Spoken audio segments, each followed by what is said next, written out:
আমার বৌমা মাঝরাতে একটা নবজাতক শিশুকে আমার দরজায় ফেলে রেখে গায়েব হয়ে গেল। একটা চিঠিতে লেখা ছিল, এটা তোমার দায়িত্ব। আমি আমার শেষ সম্বলটুকু দিয়ে তাকে মানুষ করলাম। 18 বছর পর যখন সে একজন সফল যুবক হয়ে উঠল, সে ফিরে আসলো আর বলল, এখনও আমার ছেলে। আমি হাসলাম। তার সত্যটা জানা ছিল না। অক্টোবরের সেই সকালটা আমার জীবনের সবথেকে কালো সকাল ছিল। বাইরে ঠান্ডা ছিল, এমন ঠান্ডা যা হাড় পর্যন্ত কাঁপিয়ে দেয়। কিন্তু সেদিন আমাকে ঠান্ডা নয়, বরং একজন আপন মানুষের দেওয়া ক্ষত জমিয়ে দিয়েছিল। আজ আমার বয়স 68 বছর। আমার চুল পুরোপুরি সাদা হয়ে গিয়েছে, মুখে বলি রেখা আছে যা প্রতিটি সংগ্রামের সাক্ষ্য দেয়। কিন্তু সেই দিন, সেই অলক্ষণে মঙ্গলবার আজও আমার চোখের সামনে এমনভাবে ভেসে ওঠে যেন কালকেরই কথা। ঘড়িতে সকাল 6টা বাজছিল। আমার নাম সাবিত্রী দেবী। আমার স্বামী রমেশবাবু মারা গিয়েছেন 20 বছর হয়ে গিয়েছিল। আমি দিল্লির এক পুরনো মধ্যবিত্ত পাড়া লক্ষ্মীনগরের একটা ছোট্ট জরাজীর্ণ ফ্ল্যাটে থাকতাম। আমার জীবনটা শুধু দুটো ঘর আর একটা ছোট্ট রান্নাঘরের মধ্যেই সীমাবদ্ধ ছিল। সকালের পুজো, একটু চা জলখাবার, আর তারপর সেই পুরনো নিস্তব্ধতা। আমার স্বামীর পেনশন খুব কম ছিল, শুধু এটুকুই যে দুবেলা দুমুঠো ভাত চলে যেত। সেই সকালে যখন আমার দরজার বেল বাজল, তখন আমি চমকে গেলাম। এত সকালে কে হতে পারে? দুধওয়ালা তো 7টায় আসে, খবরের কাগজওয়ালা তো ছুঁড়ে দিয়ে চলে যায়। আমি আমার চাদরটা গায়ে শক্ত করে জড়ালাম আর দরজার দিকে এগোলাম। মনে একটা অদ্ভুত ভয় ছিল যা আমি বুঝিয়ে বলতে পারব না। হয়তো আমার মন আগে থেকেই জানত যে কোনো তুফান আসতে চলেছে। আমি কাপা হাতে খিল খুললাম। দরজা খুলতেই ঠান্ডার একটা ঝাপটা আমার মুখে লাগল। সামনে কেউ ছিল না, সিঁড়ি ফাঁকা ছিল, রাস্তায় নিস্তব্ধতা ছিল। আমি ভাবলাম হয়তো কোনো দুষ্টু বাচ্চা হবে। আমি দরজা বন্ধ করতেই যাচ্ছিলাম, এমন সময় আমার নজর নিচে পড়ল। আমার নিঃশ্বাস আটকে গেল। আমার দরজার চৌকাঠে একটা পুরনো বাঁশের ঝুড়ি রাখা ছিল। তার ওপর একটা হালকা নীল রঙের সস্তা কম্বল পড়েছিল, আর সেই কম্বলের নিচ থেকে একটা খুব নিচু কান্নার আওয়াজ আসছিল। কারো কান্নার আওয়াজ। আমার বুকটা এত জোরে ধরফর করছিল যে মনে হচ্ছিল পাঁজর ভেঙে বেরিয়ে আসবে। আমি নিচু হয়ে কাঁপা হাতে সেই কম্বলটা সরালাম। সেখানে একটা নবজাতক শিশু ছিল, বড়জোর 1 সপ্তাহের। ঠান্ডায় তার মুখ লাল হয়ে গিয়েছিল, তার মুঠো দুটো শক্ত করে বন্ধ ছিল, আর সে খুব কাঁদছিল। তাকে দেখা মাত্রই আমার একটা ধাক্কা লাগল। তার চোখগুলো, সেই গভীর কালো চোখগুলো একদম আমার ছেলে বিক্রমের মতো ছিল। সেই নাক, সেই কপাল, এটা আমার নাতি ছিল, এটা আমার নিজের রক্ত ছিল, যাকে রাস্তার আবর্জনার মতো আমার দরজায় ফেলে রেখে যাওয়া হয়েছিল। আমি স্তব্ধ হয়ে গেলাম। আমার পা কাঁপতে লাগল। আমি তক্ষুনি সেই ঝুড়িটা তুলে ভেতরে নিয়ে আসলাম। আমার শরীর অবশ হয়ে গিয়েছিল। আমি বাচ্চাটাকে কোলে নিলাম, তাকে আমার চাদরের ওম দিলাম। সে তখনও কাঁদছিল, কিন্তু আমার কোলে আসতেই একটু শান্ত হল। আর তখনই ঝুড়ির ভেতর থেকে একটা কাগজের টুকরো নিচে পড়ল। ওটা একটা চিঠি ছিল, একটা সাদা পাতায় তড়িঘড়ি করে লেখা। কিন্তু হাতের লেখাটা, সেই হাতের লেখা আমার বৌমা সিমরানের ছিল। ছুচলো ধারালো অক্ষরগুলো একদম তার কথার মতোই। আমি সেই চিঠিটা তুললাম আর পড়তে লাগলাম। সেই শব্দগুলো আমার আত্মাকে ছিন্ন ভিন্ন করে দিল। আজও যখন সেই শব্দগুলো মনে করি, তখন মনে হয় কেউ আমার বুকে খঞ্জর বসিয়ে দিয়েছে। তাতে লেখা ছিল, সাবিত্রীজি, এই রইল আপনার বিনোদন। আপনি সবসময় বলতেন না যে ঘরে বাচ্চার কান্না হাসি থাকা উচিত? নিন, আমাদের কাছে একে মানুষ করার সময় নেই। না আছে পয়সা, না আছে ধৈর্য। আমরা আমাদের জীবন নষ্ট করতে পারব না। আপনি তো এমনিও ঘরে বসে থাকেন, বেকার বুড়ি মহিলা আপনি, তাই এখন আপনার কাছে করার মতো কিছু কাজ থাকবে। একে পালুন বা অনাথ আশ্রমে দিন, এটা আপনার মাথা ব্যথা। আমাদের খোঁজার চেষ্টা করবেন না। নিচে কোনো সই ছিল না, কিন্তু আমি জানতাম বেকার বুড়ি মহিলা, বিনোদন, এই শব্দগুলো সিমরানেরই ছিল। আমি সেই চিঠিটা 1বার 2বার 3বার পড়তে থাকলাম। কোনো মা কি নিজের করিজার টুকরো সম্পর্কে এমন লিখতে পারে? আমার নিজের ছেলে, যাকে আমি 9 মাস গর্ভে রেখেছি, যার জন্যে আমি আর রমেশবাবু আমাদের পুরো জীবন দিয়ে দিলাম, সে এতটা নিচে নামতে পারে? আমার চোখে জল আসতে লাগল। সেই জল দুঃখের নয়, বরং আঘাতের ছিল। বাচ্চাটা আমার কোলে আবার কাঁদতে শুরু করল। ওর খিদে পেয়েছিল। আমি তক্ষুনি ল্যান্ডলাইন ফোনের দিকে ছুটলাম। আমার আঙুল কাঁপছিল। অনেক কষ্টে আমি বিক্রমের নাম্বার ডায়াল করলাম। রিং হতে লাগল। 1 বার, 2 বার, 4 বার। মনে একটা আশা ছিল যে হয়তো এটা কোনো খারাপ রসিকতা। হয়তো ওরা এখানেই কোথাও লুকিয়ে আছে আর বলবে, মা, সারপ্রাইজ। অনেকক্ষণ পর ফোন তুলল। ওপাশ থেকে বিক্রমের ঘুমন্ত গলার আওয়াজ আসলো। হ্যালো, কে? আমার গলায় স্বর আটকে গিয়েছিল। আমি কোনো মতে নিজেকে সামলালাম আর চিৎকার করে উঠলাম, বিক্রম, বিক্রম, তুই কোথায়? এই বাচ্চাটা আমার দরজায়। তোরা কোথায় আছিস? জলদি আয় বাবা, ও ঠান্ডায় কাঁপছে। ওপাশে একটা দীর্ঘ নিস্তব্ধতা ছেয়ে গেল। সেই নিস্তব্ধতা এত ভারী ছিল যে আমি ফোনের লাইনের ঘর শব্দও শুনতে পাচ্ছিলাম। যখন বিক্রম কথা বলল তখন তার গলায় ঘুম ছিল না, বরং এমন একটা শীতলতা ছিল যা আমি চিনতে পারিনি। সেই আওয়াজ আমার ছেলের মনে হচ্ছিল না। মা, সে রুক্ষভাবে বলল, আমরা সিদ্ধান্ত নিয়েছি। আমরা বাবা মা হওয়ার জন্য তৈরি নই। সিমরানের কেরিয়ার আছে, আমার বিজনেস আছে, এখন আমরা বাচ্চার বোঝা বইতে পারব না। তুমি সবসময় বলতে না যে তোমার নাতি চাই, এখন তোমার কাছে আছে, খুশি থাকো। আমি স্তব্ধ হয়ে গেলাম। কি আবোলতাবোল বকছিস বিক্রম? এটা কোনো খেলনা নয় যে অ্যামাজন থেকে আনিয়েছি আর পছন্দ না হলে ফেরত দিয়ে দিলাম। এটা তোর ছেলে, তোর নিজের সন্তান। পাগল হয়ে গেছিস নাকি? মা, ড্রামা করো না। বিক্রমের গলায় বিরক্তি ছিল। এটা আমাদের সিদ্ধান্ত। আর শোনো, আমাদের বারবার ফোন করে বিরক্ত করবে না। আমরা আমাদের নাম্বার পাল্টে ফেলেছি। এটাই শেষবার কথা হচ্ছে। তখনই পেছন থেকে সিমরানের আওয়াজ আসলো। সে হয়তো বিক্রমের হাত থেকে ফোনটা কেড়ে নিয়েছিল। শুনুন মাতাজি, সিমরানের গলায় সেই বিষ ছিল যা ওই চিঠিতে ছিল। আমরা কম বয়সী, আমাদের নিজেদের জীবন বাঁচতে হবে। আপনার কাছে তো এমনিও কোনো কাজ নেই। স্বামী মারা গিয়েছেন, পেনশনে বেঁচে আছেন, সারাদিন বাড়িতে মাছি মারেন। তাই এখনই বাচ্চাটাকে মানুষ করে নিজের সময় কাটান। একে উপহার ভাবুন, উপহার। আমার শরীর রাগে কাঁপতে লাগল। সিমরান, এটা অপরাধ। একে চাইল্ড অ্যাব্যান্ডনমেন্ট পড়ে। আমি পুলিশ ডাকতে পারি, তোমাদের দুজনের জেল হতে পারে। সিমরান হাসল, একটা খুব নিষ্ঠুর জঘন্য হাসি। পুলিশ ডেকে নিন, কে বিশ্বাস করবে আপনাকে? সবাই জানে যে আপনি একজন একলা খিটখিটে বুড়ি যে নিজের ছেলের কাছে টাকা চায়। আমরা পুলিশকে বলে দেব যে আপনি খুব একা ছিলেন, তাই আপনি আমাদের কাছে কাকুতি মিনতি করেছেন বাচ্চাটাকে কিছুদিনের জন্য আপনার কাছে রাখতে দিতে। আমরা বলে দেব যে আমরা তো শুধু ঘুরতে গিয়েছিলাম আর আপনি তাকে জোর করে রেখে দিয়েছেন। কার কাছে প্রমাণ আছে মাতাজি? আপনার কাছে, নাকি আমাদের মতো একটা সম্ভ্রান্ত দম্পতির কাছে? ও ঠিকই বলেছিল। এটা ওদের পরিকল্পনা ছিল। এটা কোনো রাগের মাথায় নেওয়া সিদ্ধান্ত ছিল না। এটা একটা সুপরিকল্পিত ষড়যন্ত্র ছিল। ওরা নিজেদের দায়িত্ব, নিজেদের পাপ আমার ঘাড়ে চাপিয়ে নিজেদের স্বাধীনতা উদযাপন করতে যাচ্ছিল। সিমরান, ভগবানকে ভয় পাও। এই মাসুম বাচ্চাটার কি দোষ? আমি মিনতি করলাম। এর দোষ এটাই যে ও ভুল সময়ে এসেছে, সিমরান সপাটে বলল। এখন ফোন রাখুন আর নিজের নতুন কাজ উপভোগ করুন। গুড বাই শাশুড়িমা। ফোন কেটে গেল। আমি সেখানেই দাঁড়িয়ে রইলাম, হাতে রিসিভার আর কোলে বাচ্চা। ঘরে নিস্তব্ধতা ছিল, শুধু সেই ছোট্ট প্রাণের নিঃশ্বাসের আওয়াজ আসছিল। আমার মনে হচ্ছিল যেন পায়ের তলা থেকে মাটি সরে গিয়েছে। আমার ছেলে, আমার বিক্রম, যাকে আমি আঙুল ধরে হাঁটতে শিখিয়েছিলাম, আজ আমাকে আর নিজেরই ছেলেকে অসহায় ফেলে চলে গিয়েছিল। বাচ্চাটা আমার দিকে তার বড় বড় কালো চোখ দিয়ে তাকাচ্ছিল। হয়তো ও অনুভব করতে পেরেছিল যে ওর মা ওকে ছেড়ে চলে গিয়েছে। ও এখন আর কাজ ছিল না, শুধু আমার দিকে তাকিয়েছিল। ওর সেই দৃষ্টি আমার বুক চিরে দিল। তাতে একটা প্রশ্ন ছিল, আপনিও কি আমাকে ছেড়ে দেবেন? সেই মুহূর্তে আমার ভেতরে কিছু একটা ভেঙে গেল, আর সেই সাথে নতুন কিছু একটা জুড়েও গেল। আমি সেই ছোট্ট বাচ্চাটাকে নিজের বুকে জড়িয়ে নিলাম। ও নরম ছিল, কোমল ছিল, আর আমাকে ওর খুব দরকার ছিল। দুনিয়া ওকে প্রত্যাখ্যান করেছিল। ওর নিজের বাবা মা ওকে আবর্জনা ভেবেছিল। কিন্তু আমি সাবিত্রী দেবী ওকে কক্ষনো ছাড়ব না। আমি ওর ছোট্ট আঙুলগুলোতে চুমু খেলাম আর ধীরে ধীরে বললাম, রোহন, তোমার নাম রোহন হবে। যেমন সূর্যের প্রথম আলো অন্ধকারকে চিরে দেয়, তেমনি তুমি আমার জীবনের অন্ধকার মেটাবে। আজ থেকে আমিই তোমার মা, আমিই তোমার বাবা। ওরা তোমাকে চায় না তো কি হয়েছে? আমি তোমাকে এত ভালোবাসা দেব যে ওদের অভাব কক্ষনো বুঝতে পারবে না। কিন্তু বলা সহজ ছিল আর করা খুব কঠিন। আমার কাছে ব্যাংকে সব মিলিয়ে ৫,০০০ টাকা ছিল। স্বামীর পেনশন মাসে ২৫০০ টাকা। এতে ঘরের রেশন, ইলেকট্রিক বিল আর আমার ওষুধ খুব কষ্টে আসত।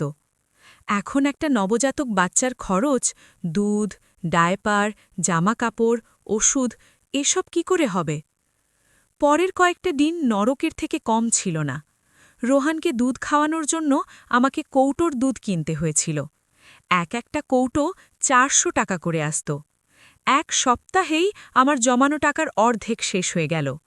আমি আমার প্রতিবেশী সরলাজির কাছে সাহায্য চাইলাম, কিন্তু যখন আমি ওনাকে বললাম যে আমার ছেলে বৌমা কি করেছে, তখন উনি অদ্ভুত চোখে তাকালেন।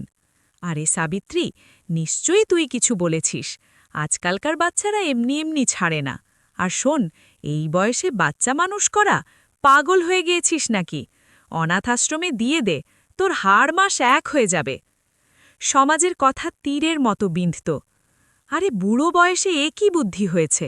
ছেলে ছেড়ে চলে গিয়েছে, এখন এই বোঝা বইছে। কেউ সাহায্যের জন্য এগিয়ে আসলো না। সবাই তামাশা দেখার মতো ছিল। এক সপ্তাহ পর সন্ধ্যায় আমার দরজায় আবার টোকা পড়ল। আমি খুলতেই সামনে বিক্রম দাঁড়িয়েছিল।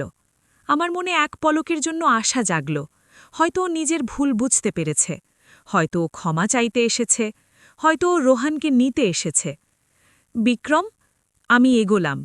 ও ভেতরে আসলো না, শুধু দরজায় দাঁড়িয়ে রইল। ও একবার ভেতরে উকি দিয়েও দেখল না যেখানে রোহন ঘুমাচ্ছিল। ওর হাতে একটা বড় সুটকেস ছিল। আমি শুধু চাবি দিতে এসেছি। ও চোখ এড়িয়ে বলল, আমরা ব্যাঙ্গালোর শিফট হচ্ছি। আমি ওখানে একটা রিয়েল এস্টেট কোম্পানিতে বড় চাকরি পেয়েছি। ব্যাঙ্গালোর? আমার গলা শুকিয়ে গেল। আর রোহন, তুই ওকে একবার দেখবিও না, কোলে নিবি না? বিক্রম মুখ ঘুরিয়ে নিল। মা, প্লিজ পুরনো কথা খুঁড়ো না। সিমরান নিচে গাড়িতে অপেক্ষা করছে, আমাদের বেরোতে হবে, স্লাইট আছে। ও পকেট থেকে ঘরের ডুপ্লিকেট চাবি বের করে পাশের টেবিলে রাখল। টাকা? ও একটু ইতস্তত করল। আমার কাছে এখন টাকা নেই মা, ওখানে সেটেল হতে অনেক খরচ হচ্ছে, একটু ম্যানেজ করে নিও, তুমি তো এমনিও খুব বুদ্ধিমান। ও আমার দিকে ফিরেও তাকাল না, না আমার পা ছুল, না গলায় জড়িয়ে ধরল, শুধু ঘুরল আর সিঁড়ি দিয়ে নেমে গেল। আমি দরজায় দাঁড়িয়ে ওকে চলে যেতে দেখতে থাকলাম। ও আমার ছেলে ছিল না, ও কোনো অচেনা লোক ছিল, এমন একজন মানুষ যাকে টাকা আর স্ত্রীর মিথ্যে আভিজাত্য অন্ধ করে দিয়েছিল। ও একবারও পেছন ফিলে দেখল না, একবারও না। সেই রাতে যখন আমি রোহনকে কোলে শুয়েছিলাম, তখন আমার উপলব্ধি হয়েছিল যে এখন এই লড়াই আমাকে একাই লড়তে হবে, পুরো দুনিয়ার বিরুদ্ধে। আমার কাছে সরঞ্জাম ছিল না, শক্তি ছিল না, যৌবন ছিল না, শুধু একটা জেদ ছিল। সেই চিঠিতে লেখা ওই একটা শব্দ আমার ভেতরে আগুন জ্বালিয়ে দিয়েছিল। বিনোদন নয় সিমরান, আমি অন্ধকারে বিড়বিড় করলাম। এই বাচ্চাটা বিনোদন নয়, এই বাচ্চাটা একদিন আমার ঢাল হবে, একদিন এই বাচ্চাটা এত বড় হবে যে তোমাদের দুজনকে নিজেদের যোগ্যতা বুঝিয়ে দেবে। তোমরা ওকে আবর্জনা ভেবেছ, আমি ওকে হীরা বানাব। কিন্তু হীরা হওয়ার জন্য পুড়তে হয়, আর আমার পোড়ার শুরু হয়ে গিয়েছিল। দুধ শেষ হয়ে গিয়েছিল আর পকেটে মাত্র 100 টাকা বেঁচেছিল। আমার কাজ দরকার ছিল। 68 বছর বয়সে যখন মানুষের হাত পা জবাব দিয়ে দেয়, আমাকে চাকরি খুঁজতে হচ্ছিল। আমি আমার পুরনো সেলাই মেশিন, যেটা বছরের পর বছর ধুলো মেখে পড়েছিল, সেটা বের করলাম। তাতে তেল দিলাম, পরিষ্কার করলাম। আমার চোখের জ্যোতি কমে গিয়েছিল, ছুঁচ সুতো পরানো মুশকিল ছিল, কিন্তু পেটের খিদে আর রোহনের প্রয়োজন সব শিখিয়ে দেয়। আমি ঠিক করলাম যে আমি হার মানব না। আমাকে মানুষের এঁটো বাসন মাজতে হোক বা রাস্তায় ঝাড়ু দিতে হোক, রোহনকে কোনো জিনিসের অভাব হতে দেব না। এটা তো মাত্র শুরু ছিল। আমি জানতাম না যে আগামী 18 বছর আমার শরীরকে ভেঙে চুরমার করে দেবে, আমার আত্মাকে নিংড়ে নেবে। কিন্তু আমি এটাও জানতাম না যে যে বাচ্চাটাকে আমি আজ আমার ছেঁড়া শাড়ির আঁচল দিয়ে ঢেকে রাখছি, সে একদিন এমন প্রতিশোধ নেবে যা পুরো দুনিয়া দেখবে। সেই রাতে রোহন ঘুমে আমার হাত শক্ত করে ধরে নিয়েছিল। ওর সেই ছোট্ট হাতের বাঁধনই ছিল আমার শক্তি, আর আমি কসম খেলাম যে আমি সেই বাঁধন কক্ষনো ঢিলে হতে দেব না। লোকে বলে না যে সময় সব ক্ষত সারিয়ে দেয়, এটা মিথ্যে। সময় ক্ষত সারায় না, বরং আমাদের কষ্টের সাথে বাঁচতে শিখিয়ে দেয়। পরের 18 বছর বলতে গেলে এটা শুধু একটা সংখ্যা, কিন্তু আমার জন্য এটা প্রতিটা দিন, প্রতিটা মুহূর্ত একটা যুদ্ধ ছিল। এমন একটা যুদ্ধ যা আমাকে একসাথে অনেকগুলো মোর্চায় লড়তে হয়েছিল। দারিদ্র্যের সাথে, বার্ধক্যের সাথে, সমাজের কটু কথার সাথে। আর সে কখনো শেষ না হওয়া ভয় থেকে যে যদি আমার কিছু হয়ে যায় তবে আমার রোহনের কি হবে। রোহন বড় হচ্ছিল, কিন্তু ওর শৈশব সাধারণ বাচ্চাদের মতো ছিল না। আমি ওকে কখনো খেলনা নিয়ে খেলতে দেখিনি। যখন অন্য বাচ্চারা পার্কে ক্রিকেট খেলত, রোহন ব্যালকনিতে বসে নিজের পুরনো বইয়ের মধ্যে ডুবে থাকত। ও জানত যে আমরা গরিব, ও জানত যে ওর ঠাকুমা এক এক পয়সার জন্য নিজের চোখের দৃষ্টি শেষ করছে। সেই দিনগুলোতে আমি কি করিনি। আমার পুরনো সেলাই মেশিন দিন-রাত খটোখটো করত। আমার আঙুলে সুইয়ের খোঁচা খাওয়ার দাগ স্থায়ী হয়ে গিয়েছিল। যখন সেলাইয়ে কাজ চলল না, তখন আমি মানুষের বাড়িতে আর অফিসে ঝাড়ু পোছা করেছি। ভাবুন, ৭০ বছর বয়সে যখন হাড় মটমট করে, আমি গুরগাঁওয়ের উঁচু উঁচু বাড়ির কাঁচ পরিষ্কার করতাম। অনেক সময় তো সেই অফিসের সিকিউরিটি গার্ডরা আমাকে ধাক্কা দিয়ে বের করে দিত। এই বুড়ি, ঠিক করে কাজ কর, না হলে কাল থেকে আসবি না। আমি চুপচাপ শুনে নিতাম। আমার স্বাভিমান, আমার গর্ব, সব কিছু আমি রোহনের জন্য বন্ধক রেখে দিয়েছিলাম। সব অপমানের বিষ গিলে আমি সন্ধ্যায় বাড়ি ফিরতাম, যাতে রোহনের জন্য দুধ আর স্কুলের ফি জোগাড় হতে পারে। রোহন কখনো আমার কাছে খেলনা চায়নি, কখনো নতুন জামা কাপড় চায়নি, কিন্তু ওর চোখে একটা অদ্ভুত নিস্তব্ধতা ছিল। ও আমাকে কখনো ওর মা-বাবার ব্যাপারে জিজ্ঞাসা করত না। হয়তো ওর ভয় হতো যে যদিও জিজ্ঞাসা করে তবে আমি ভেঙে পড়ব। কিন্তু স্কুল ওর জন্য একটা আলাদা নরক ছিল। একদিনও স্কুল থেকে আসলো, ওর শার্ট ছিঁড়ে গিয়েছিল আর হাঁটু থেকে রক্ত পড়ছিল। কি হয়েছে রোহন? আমি ঘাবড়ে গিয়ে জিজ্ঞাসা করলাম। ও কাঁদল না, ওর চোখে জল নয়, রাগ ছিল। ও নিজের মুঠি শক্ত করে বলল, ঠাকুমা, আজ ক্লাসে রাহুল বলল যে আমার মা-বাবা আমাকে আবর্জনায় ফেলে গিয়েছিল, কারণ আমি অলক্ষণে। ও বলল যে তুমি আমার নিজের ঠাকুমা নও, তুমি শুধু আমাকে দয়া করে মানুষ করছ। আমার বুক ফেটে যাচ্ছিল। আমি ওকে জড়িয়ে ধরলাম, কিন্তু ওর শরীর শক্ত হয়েছিল। এটা মিথ্যে বাবা, আমি বললাম। ওরা শুধু দূরে গিয়েছে। ওরা কখনো ফিরে আসবে না, তাই না? ও আমার চোখের দিকে সরাসরি তাকিয়ে জিজ্ঞাসা করল।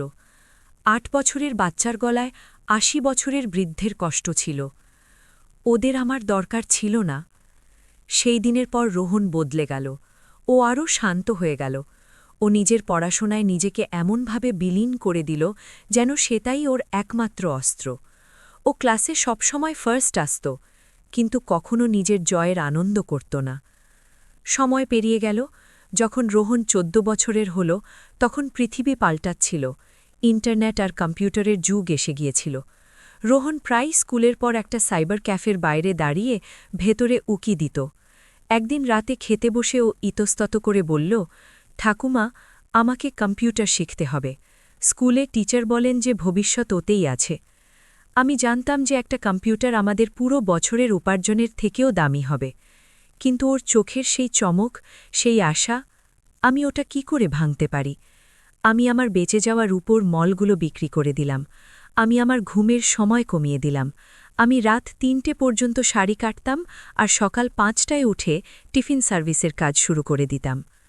২ বছর, পুরো ২ বছর আমি এক এক পয়সা জোড়ালাম, আর রোহনের ১৬তম জন্মদিনে আমি একটা সেকেন্ড হ্যান্ড ল্যাপটপ কিনে নিয়ে আসলাম।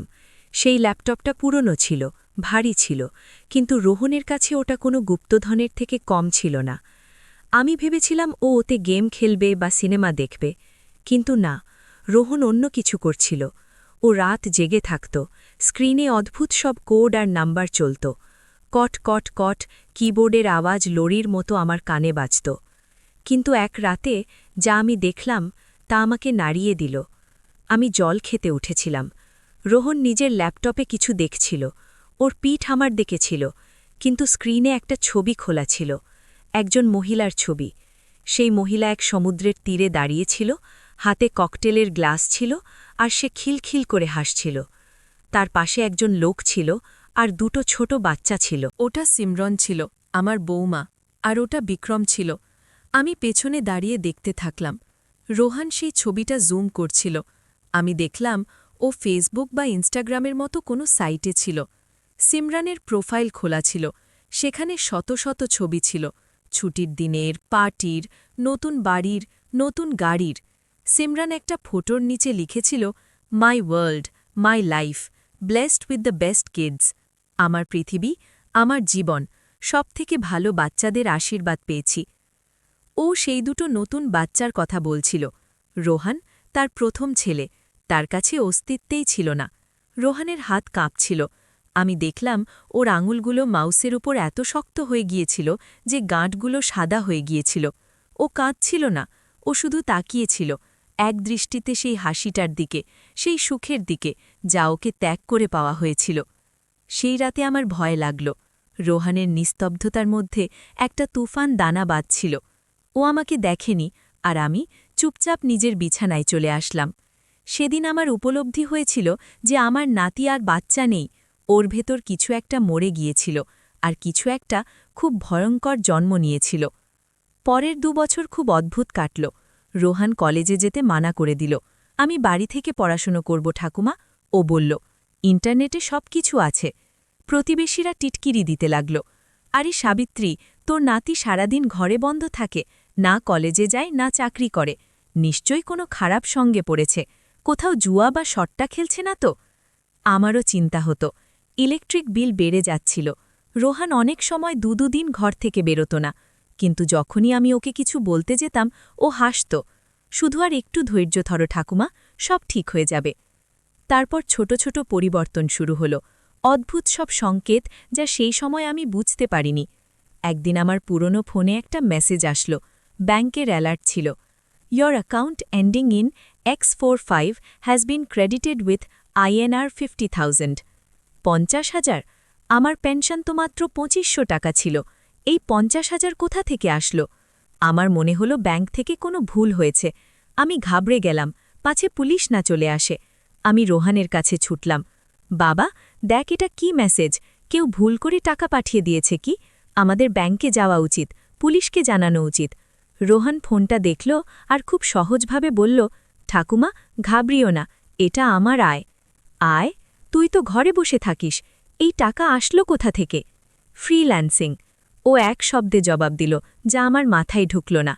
আমি আমেরিকার একটা কোম্পানির জন্য কিছু কাজ করেছিলাম, এটা তারই পেমেন্ট। 50,000 টাকা?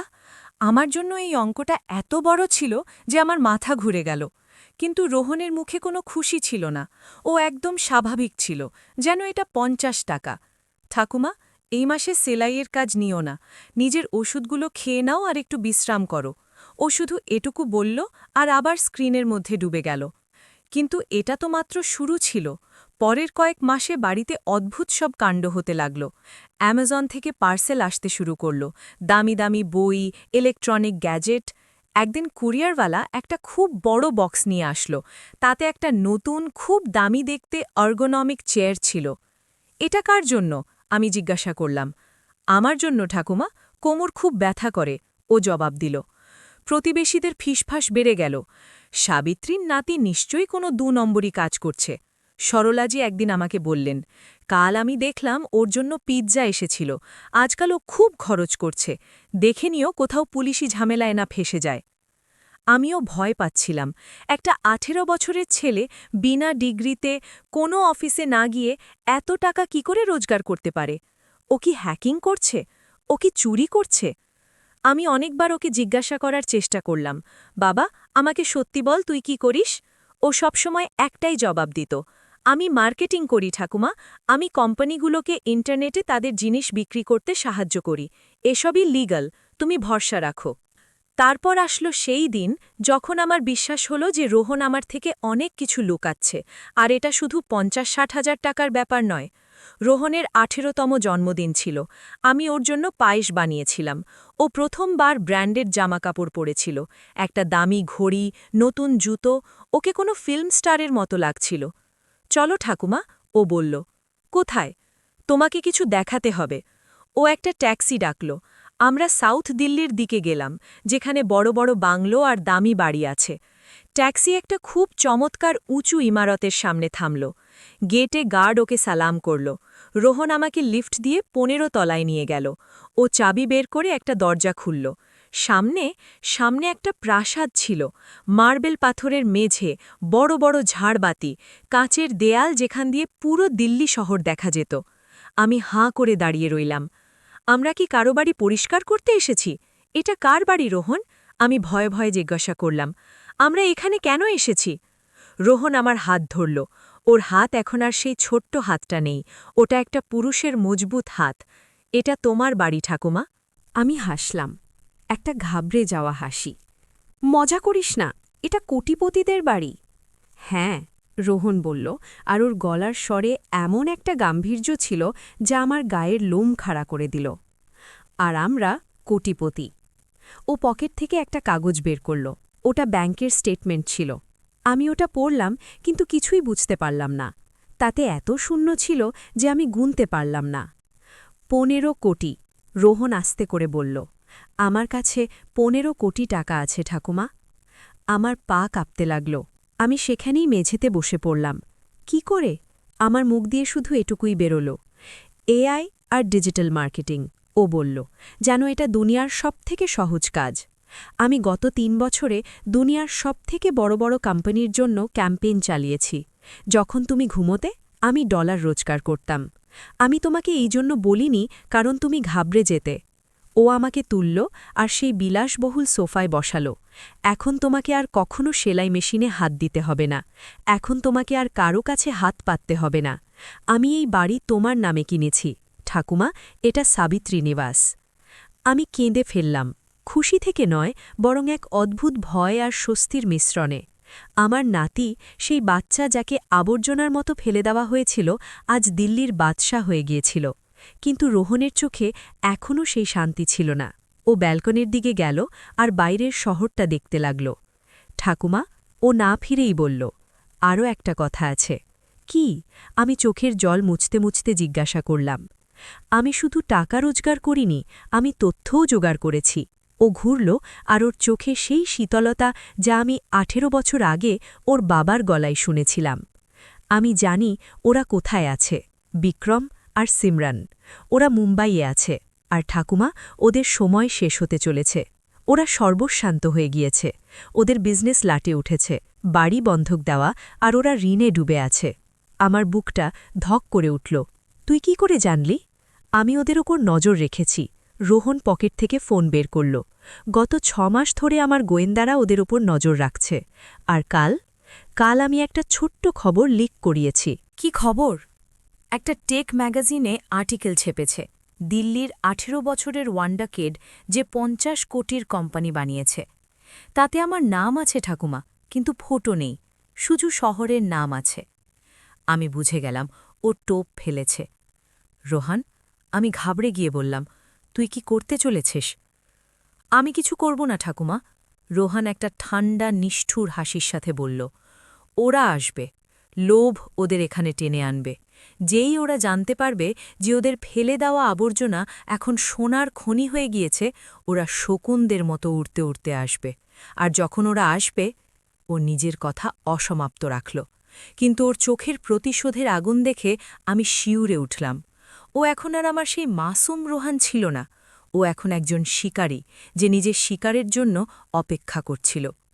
আর ঠিক 2 দিন পর সেটাই হল যা রোহান আন্দাজ করেছিল। আমার পুরনো ফোনে একটা রিং বেজে উঠল, অজানা নাম্বার। আমি ফোন তুললাম। হ্যালো মা। সেই আওয়াজ, 18 বছর পরও আমি সেই গলার স্বর চিনতে পারতাম। বিক্রম? মা, আমি বিক্রম বলছি। কেমন আছো তুমি? আমরা খুব মনে করতাম তোমাকে। আমরা দিল্লি আসছি মা, আমাদের ছেলের সাথে দেখা করতে, আমাদের রোহানের সাথে দেখা করতে। আমার হাত থেকে ফোনটা প্রায় পড়ে যাচ্ছিল। রোহান আমার পাশেই দাঁড়িয়েছিল। ও স্পিকার অন করে রেখেছিল। ও আমাকে ইশারা করল যাতে আমি কিচ্ছু না বলি। খেলা শুরু হয়ে গিয়েছিল। ওরা আসছিল টাকা আদায় করতে নয়, বরং নিজেদের ধ্বংসের তামাশা দেখতে। কিন্তু ওদের ধারণা ছিল না যে দরজায় ওরা 18 বছর আগে একটা ঝুড়ি ফেলে গিয়েছিল, সেই দরজার পেছনে এখন একটা তুফান দাঁড়িয়ে আছে। সেই ফোন কলের পর বাড়িতে এক অদ্ভুত নিস্তব্ধতা ছেয়ে গিয়েছিল। মা, আমরা আসছি, বিক্রমের সেই শব্দগুলো আমার কানে বাজছিল। বছর 18 বছর ধরে যে ছেলে ফিরে তাকায়নি, আজ তার হঠাৎ মমতার কথা মনে পড়ে গেল? না, মমতার নয়, তার সেই 15 কোটির ব্যাংক ব্যালেন্সের কথা মনে পড়েছে, যা এখন আমার নাতির নামে। আমি ভয় পাচ্ছিলাম। একটা মায়ের মন সবসময় দুর্বল হয়। আমার ভয় হচ্ছিল পাছে বিক্রম আমাকে আবার বোকা না বানিয়ে দেয়, পাছে রোহান নিজের বাবা মাকে দেখে গলে না যায়। রক্ত তো ওদেরই, ও কি আমার 18 বছরের তপস্যার কথা ভুলে গিয়ে ওদের গলায় ঝুলে পড়বে? কিন্তু রোহানের মুখ পাথরের মতো শক্ত ছিল। ও ফোন কাটল আর আমার দিকে তাকালো। ওর চোখে জল ছিল না, বরং এমন একটা তেজ ছিল যা দেখে আমার শিরদাঁড়া দিয়ে হিমস্রোত বয়ে গেল। ঠাকুমা, ও শান্ত গলায় বলল, ঘাবড়িও না, ওরা অতিথি নয়, ওরা অপরাধী, আর আজ ওদের আদালত বসবে। রোহান পরের 2 ঘণ্টা এমন কিছু করল যা আমি গোয়েন্দা সিনেমায় দেখতাম। ও ড্রয়িং রুমের প্রতিটা কোণায় ছোট ছোট ক্যামেরা আর মাইক্রোফোন লাগিয়ে দিল। ও নিজের ল্যাপটপকে টিভির সাথে কানেক্ট করল আর ওটা সোফার পেছনে লুকিয়ে দিল। এসব কেন? আমি জিজ্ঞাসা করলাম। প্রমাণ ঠাকুমা, ও জবাব দিল। ওরা মিথ্যে বলবে, ওরা নাটক করবে, ওরা তোমাকেই দোষারোপ করবে। আমি চাই ওদের প্রতিটা কথা রেকর্ড হোক, যাতে যখন ওরা কোর্টে যাওয়ার হুমকি দেবে তখন আমার কাছে ওদের গলার আওয়াজ থাকে।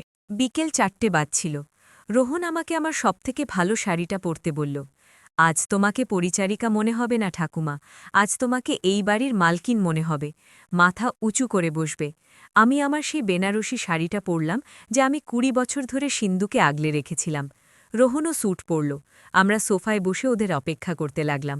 প্রতিটা মিনিট 1 ঘন্টার মতো মনে হচ্ছিল। তখনই নিচে গার্ডের ফোন আসলো। স্যার, মিস্টার আর মিসেস খান্না এসেছেন। ওনারা বলছেন ওনারা আপনার বাবা মা। রোহন ইন্টারকমে বলল, ওদের ওপরে পাঠিয়ে দাও। লিফটের দরজা খুলল আর সেখানে ওরা দাঁড়িয়েছিল, বিক্রম আর সিমরান। আমি ওদের চিনতে পারলেও ওরা অনেক বদলে গিয়েছিল। বিক্রমের চুল পড়ে গিয়েছে, ওর চোখের নিচে গভীর কালো গর্ত। ও একটা দামি স্যুট পরেছিল, কিন্তু সেই স্যুটটা ওর কাঁধে ঢিলে লাগছিল, যেন ওটা অন্য কারো। আর সিমরান এক গাদা মেকআপ থুপে এসেছিল। ওর হাতে একটা বড় ডিজাইনার ব্যাগ ছিল, যা পরে আমি জানতে পারলাম নকল ছিল। ও খুব চড়া রঙের জামাকাপড় পরেছিল, যা ওর বয়সের তুলনায় অদ্ভুত লাগছিল। ওদের সাথে আরেকজন লোক ছিল, একটা বেটে টাকমাথা লোক, যার হাতে একটা ব্রিফকেস ছিল। ওকে উকিলের মতো লাগছিল। যেই ওরা বাড়ির ভেতর পা রাখল, ওদের চোখ কপালে উঠে গেল। আমাদের সেই পুরনো বাড়ি, সেই নোনা ধরা দেওয়ালের ঘর, সেই ভাঙা ছাদ থেকে বেরিয়ে ওরা সোজা একটা প্রাসাদে এসে পড়েছে। মার্বেল পাথর, ঝাড়বাতি, দামি পেইন্টিং। সিমরনের নজর দেওয়ালের দিকে নয়, বরং সেখানে রাখা দামি জিনিসের দাম মাপছিল। আমি ওর চোখে সেই লোভ দেখলাম, সেই বিশুদ্ধ উলঙ্গ লোভ। রোহান! সিমরন হঠাৎ খুব ফিল্মি কায়দায় চিৎকার করে উঠল, আমার ছেলে! ও দৌড়ে রোহনের দিকে আসলো, হাত বাড়িয়ে। ও ওকে জড়িয়ে ধরতে চাইল। রোহন নিজের জায়গা থেকে নড়ল না। ও একদম সোজা দাঁড়িয়ে রইল, হাত পেছনে ভাঁজ করে। যখন সিমরান ওর কাছে পৌঁছল, রোহন ওকে আটকাল না, কিন্তু জড়িয়েও ধরল না। ও একটা মূর্তির মতো দাঁড়িয়ে রইল। সিমরান ওকে জোর করে টেনে নিল। ও আমার বাচ্চা, আমি তোমাকে কত মনে করেছি।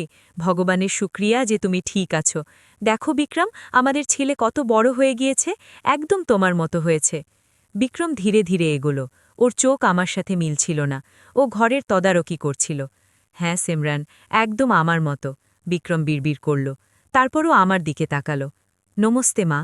শুধু নমস্তে, কোনো পা ছোঁয়া নেই, কোনো জড়িয়ে ধরা নেই, যেন আমি কোনো প্রতিবেশী। বসুন, রোহন ঠান্ডা গলায় বলল। ও মা বা বাবা কিছুই বলল না, শুধু বসুন। ওরা সোফায় বসল। সেই টাকমাথা লোকটাও এক কোনায় বসল। এটাকে?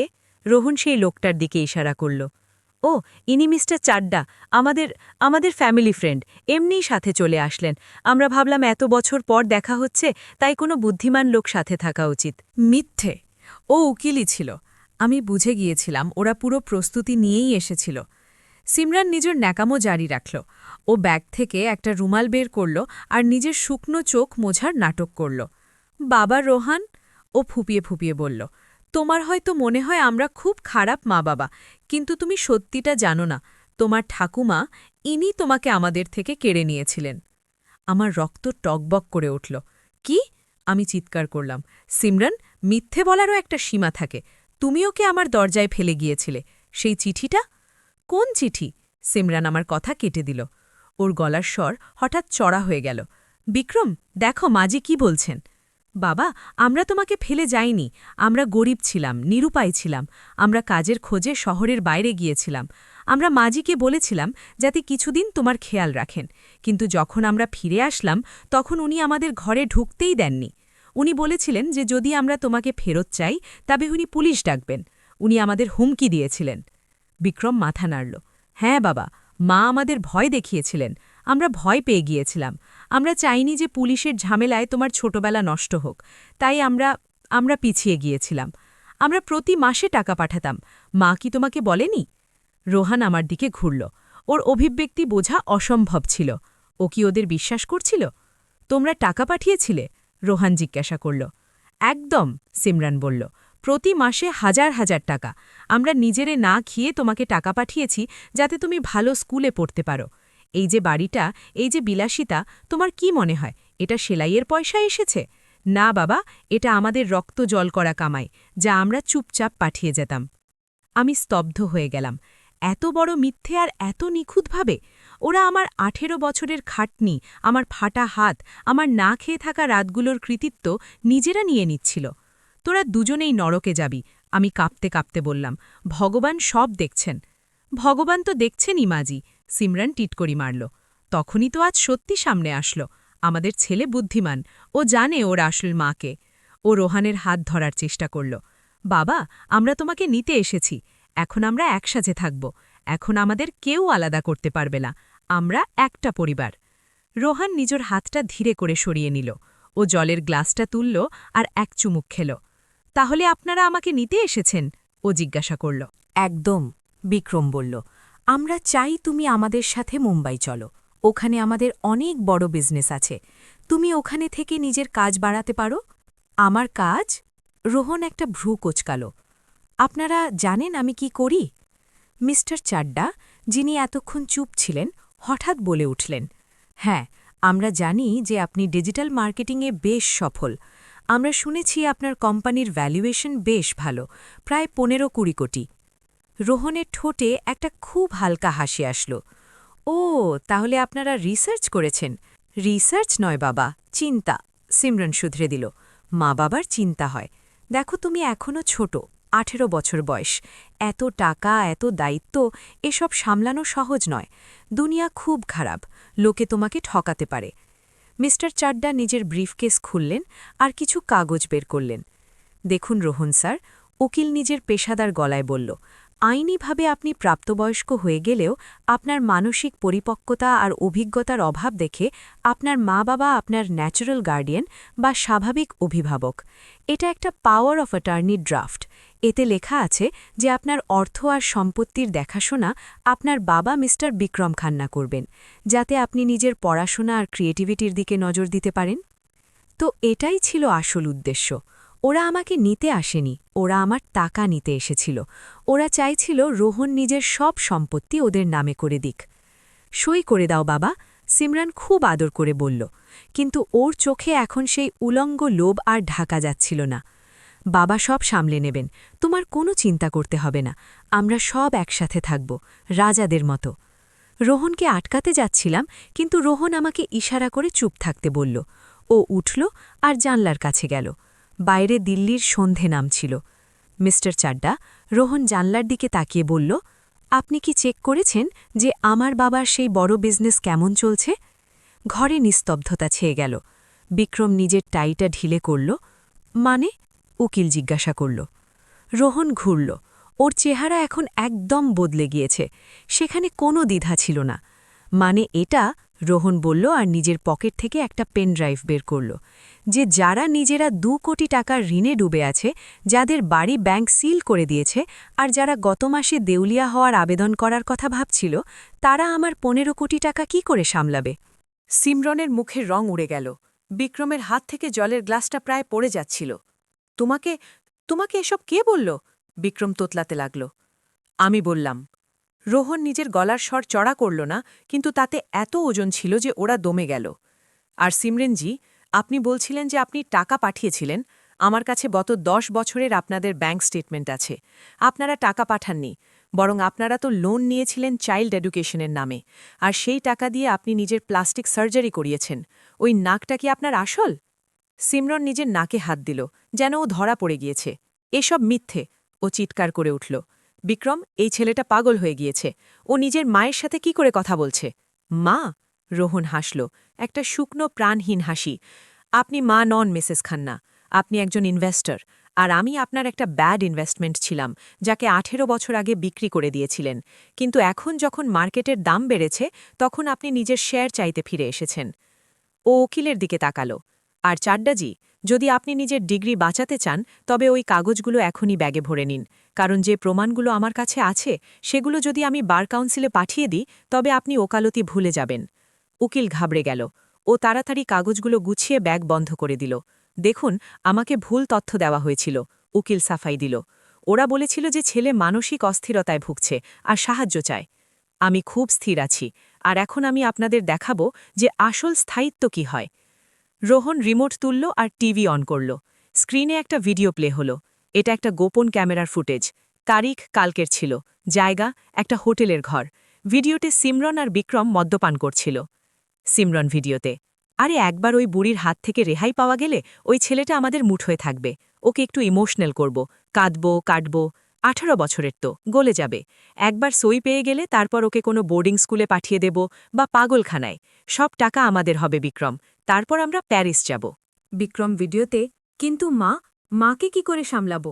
সিমরান ভিডিওতে, আরে ও তো মর্মর অবস্থা, ওকে তো হার্ট অ্যাটাক এসে যাবে যখন আমরা ওকে কোর্টের নোটিশ দেব। চিন্তা করিস না। ভিডিও শেষ হল।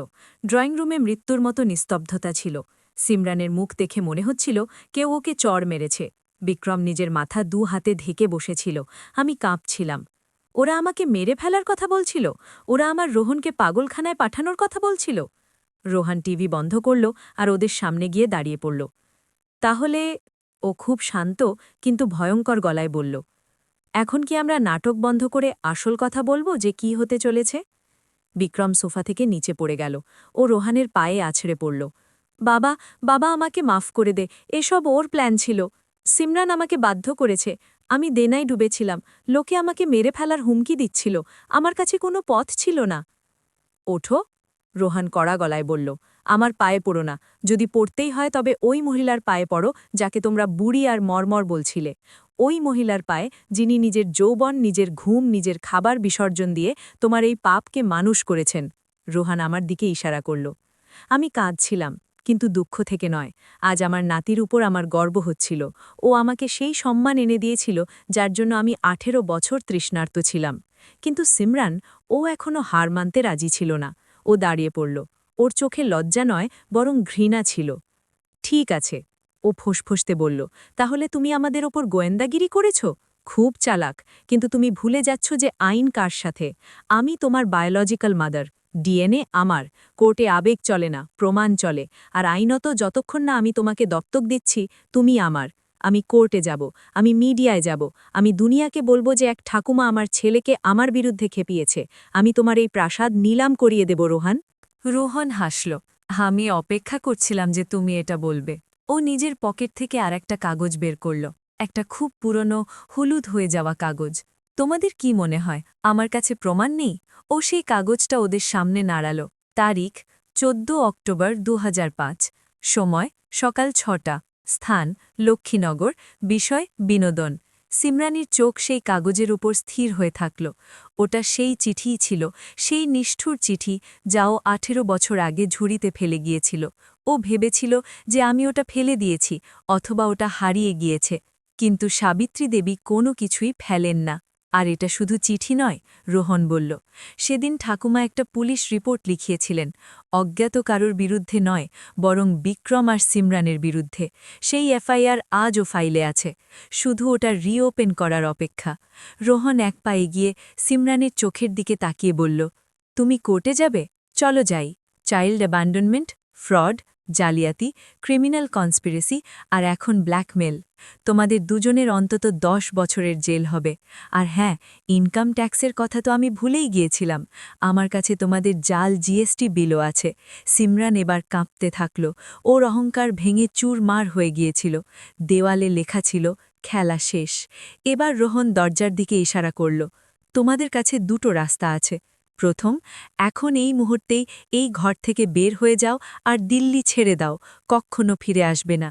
দ্বিতীয়, আমি এক্ষুনি পুলিশ কমিশনারকে ফোন করছি, যিনি ঘটনাক্রমে আমার ক্লায়েন্ট, আর ওনাকে এই ভিডিও আর ওই চিঠিটা হোয়াটসঅ্যাপ করছি। সিদ্ধান্ত তোমার। তোমাদের কাছে 1 মিনিট সময় আছে। বিক্রম আগেই দরজার দিকে দৌড়ে গিয়েছিল। সিমরান, চলো, ও আমাদের মেরে ফেলবে, চলো। সিমরান শেষবারের মতো রোহনের দিকে তাকালো। ওর চোখে কোনো মমতা ছিল না, ছিল শুধু হার। ও নিজের নকল ব্যাগটা নিল আর কোনো কথা না বলে বেরিয়ে গেল। উকিল তো ওদের আগেই পালিয়ে গিয়েছিল। দরজা বন্ধ হল। ঘরে আবার নিস্তব্ধতা ছেয়ে গেল। কিন্তু এই নিস্তব্ধতা আলাদা ছিল। এটা ভারী ছিল না, বরং স্বস্তির ছিল। রোহন আমার দিকে ফিরল। ওর সেই কঠোর মুখটা গলে গেল। ও দৌড়ে এসে আমাকে জড়িয়ে ধরল, একটা ছোট্ট বাচ্চার মতো। ঠাকুমা, তুমি ঠিক আছো? ও জিজ্ঞাসা করল। আমি কেঁদে ফেললাম। তুই ওই চিঠিটা সামলে রেখেছিলি? সব কিছু, ও বলল। প্রতিটা চোখের জলের হিসাব রেখেছি আমি, আর আজ হিসাব পূর্ণ হল। কিন্তু আমি জানতাম না যে এটাই শেষ নয়। সিমরনের মতো মহিলারা এত সহজে হার মানেন না। ও ছিল এক আহত নাগিন, আর ও পাল্টা হাওলা অবশ্যই করত। কিন্তু সেই রাতে, সেই প্রাসাদের মতো বাড়িতে আমি প্রথমবার শান্তিতে নিঃশ্বাস নিলাম। আমার সিংহ এখন খাঁচার বাইরে ছিল, আর জঙ্গলের রাজাও ওই ছিল। সিমরান আর বিক্রম চলে যাওয়ার পর ঘরে এক অদ্ভুত শান্তি ছিল, যেন কোনো তুফান বয়ে গিয়েছে আর এখন শুধু ভাঙা ডালপালা আর ভেজা মাটির গন্ধ অবশিষ্ট আছে। আমি সোফায় বসে পড়লাম। আমার শরীর তখনও কাঁপছিল। সত্যি কি সব শেষ হয়ে গেল? ওরা কি আর কখনো ফিরে আসবে না? রোহন আমার কাছে আসলো, আর আমার হাঁটুর কাছে মেঝেতে বসে পড়ল। ও নিজের মাথা আমার কোলে রাখল, যেমনটা ও ছোটবেলায় জ্বর হলে করত। ঠাকুমা, ও ধীরে ধীরে বলল, তোমার কি মনে হচ্ছে আমি ওদের যেতে দিয়েছি? আমি ওর চুলে আঙুল বুলিয়ে দিলাম। বাবা, যেতে দে। কাদায় ঢিল মারলে নিজেরই জামাকাপড় নোংরা হয়। ভগবান ওদের বিচার করবেন। রোহন মাথা তুলল। ওর চোখে সেই সরলতা ছিল না, বরং একটা ঠান্ডা গভীর সংকল্প ছিল। ভগবান খুব ব্যস্ত ঠাকুমা, ও বলল, তাই উনি আমাকে বেছে নিয়েছেন। ওরা এখান থেকে চলে গিয়েছে, কিন্তু ওরা শুধরাবে না। সিমরানের মতো মহিলারা কখনো নিজের হার মানে না। ও বাইরে গিয়ে মিথ্যে বলবে। ও বলবে যে আমরা ওকে ধমকিয়েছি, আমরা ওকে ব্ল্যাকমেল করেছি। ও ভিকটিম কার্ড খেলবে, আর আমি ওকে সেই সুযোগ দেব না। ও নিজের ঘড়ি দেখল, রাত 9টা বাজছিল। ঠাকুমা, আজ রাতে দুনিয়া সত্যিটা জানবে, পুরো সত্যি। ও নিজের ল্যাপটপ খুলল আর একটা ওয়েবসাইট ওপেন করল। ওতে একটাই পেজ ছিল। কালো ব্যাকগ্রাউন্ডে সাদা অক্ষরে লেখা ছিল, দি অ্যাব্যান্ডন্ড টাইকুন, এক মায়ের আসল মুখ। ও পাবলিশ বাটনের ওপর আঙুল রাখল। এই বাটনটা টেপার সাথে সাথেই এই লিঙ্ক আমার 5 মিলিয়ন সোশ্যাল মিডিয়া ফলোয়ার্স, দিল্লির প্রতিটা বড় নিউজ চ্যানেল আর লিগ্যাল ফোরামের কাছে চলে যাবে। এতে সেই চিঠিটা আছে, ওই ভিডিওটা আছে, ওদের ব্যাংকিং ফ্রডের ডিটেলস আছে, আর আমার গল্প আছে। আমি ভয় পেয়ে গেলাম। বাবা, এটা কি খুব দরকারি? লোকে কথা শোনাবে, আমাদের বদনাম হবে। বদনাম মিথ্যের হয় ঠাকুমা, সত্যের তো শুধু প্রতিধ্বনি হয়। ও বাটনটা টিপে দিল, ক্লিক, আর ব্যাস, ওটা হয়ে গেল। ডিজিটাল দুনিয়ায় একটা বোমা ফেটে গিয়েছিল, কিন্তু আমাদের ঘরে ছিল নিস্তব্ধতা। এবার ঘুমিয়ে পড়ো ঠাকুমা। ও ল্যাপটপ বন্ধ করতে করতে বলল, কালকের দিনটা খুব লম্বা হতে চলেছে। আমি সেই রাতে ঘুমোতে পারলাম না, কেবল এপাশ ওপাশ করতে থাকলাম। আমার সিমরানের মুখর্তিত কথাগুলো মনে পড়ছিল। একটা মা কি সত্যি এতটা নিচে নামতে পারে? আর একটা ছেলে কি নিজের মা বাবাকেই ধ্বংস করতে পারে? এটা কলিযুগ ছিল, ঘোর কলিযুগ। পরের দিন সকালে যখন আমি উঠলাম, তখন ঘরের বাইরে খুব শোরগোল হচ্ছিল। আমি ব্যালকনি দিয়ে উকি মারতেই অবাক হয়ে গেলাম। নিচে আমাদের বিল্ডিংয়ের গেটে মিডিয়ার ওবি ভ্যান দাঁড়িয়েছিল। ক্যামেরার ভিড় ছিল, রিপোর্টাররা চিৎকার করছিল, এটাই কি সেই বিল্ডিং যেখানে রোহান খান্না থাকে? সিমরান খান্না কি সত্যিই একজন প্রতারক? আমি ঘাবড়ে ভেতরে আসলাম। রোহান আগেই জেগে গিয়েছিল। ও ডাইনিং টেবিলে বসে কফি খাচ্ছিল আর নিউজ দেখছিল। টিভি স্ক্রিনে বড় বড় অক্ষরে ব্রেকিং নিউজ চলছিল। কলিযুগের নায়ের সত্যি সামনে এলো। 18 বছর আগে আবর্জনার মতো ছেলেকে ফেলে গিয়েছিল, এখন কোটিপতি হওয়ায় ফিরে আসলো। অ্যাঙ্কার চিৎকার করছিল, এই দেখুন সেই চিঠি, বিনোদনের জন্য রেখে দাও। দর্শকবৃন্দ, কোনো মা কি এমন লিখতে পারে? আর এই ভিডিওটা দেখুন, যেখানে সিমরান খান্না নিজের ছেলেকে পাগলখানায় পাঠানোর ষড়যন্ত্র করছে। পুরো দেশ দেখছিল। সিমরান আর বিক্রমের ছবি, ওদের পার্টির ফটো, ওদের সেই ভিডিও সব কিছু লুপে চলছিল। সোশ্যাল মিডিয়াতে #জাস্টিস ফর রোহান আর #শেম অন সিমরান ট্রেন্ড করছিল। লোকে গালি দিচ্ছিল, অভিশাপ দিচ্ছিল। দেখলে ঠাকুমা, রোহান রিমোট দিয়ে আওয়াজ কমিয়ে দিল। সমাজ অন্ধ হতে পারে, কিন্তু বোবা নয়। যখনও সত্যিটা দেখে তখনও কথা বলে। কিন্তু সিমরানও হার মানার পাত্রী ছিল না। দুপুর 12টার সময় নিউজে একটা নতুন আপডেট আসলো। সিমরান খান্নার গুরুতর অভিযোগ, প্রেস কনফারেন্স লাইভ। আমার বুক ধকধক করতে লাগল। ও এখন আর কি মিথ্যে বলবে? টিভিতে সিমরান একটা হোটেলের ব্যাঙ্কোয়েট হলে বসেছিল।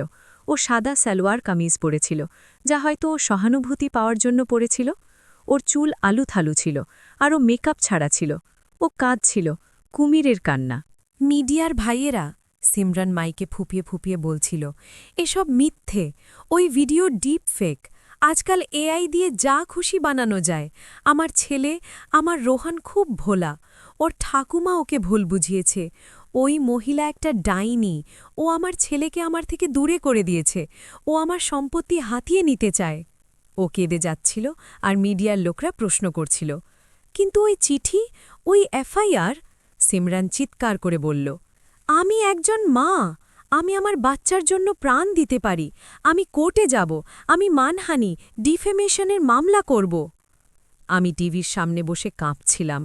ও কত নিখুঁতভাবে মিথ্যে বলছিল। যদি লোকে ওর কথায় বিশ্বাস করে ফেলে তবে? রোহন হেসে উঠল। ও ভয় পেল না, বরং হাসল। বেচারি, ও বলল। ও নিজের কবর নিজেই খুঁড়ে ফেলল। মানে কি? আমি জিজ্ঞাসা করলাম। ঠাকুমা, ও লাইভ টিভিতে বলল যে ও প্রাণ দিতে পারে, আরও সৎ। এবার দেখো আমি কি করি। রোহন নিজের ফোনটা নিল। ও কাউকে কল করল না, শুধু একটা অ্যাপ খুলল।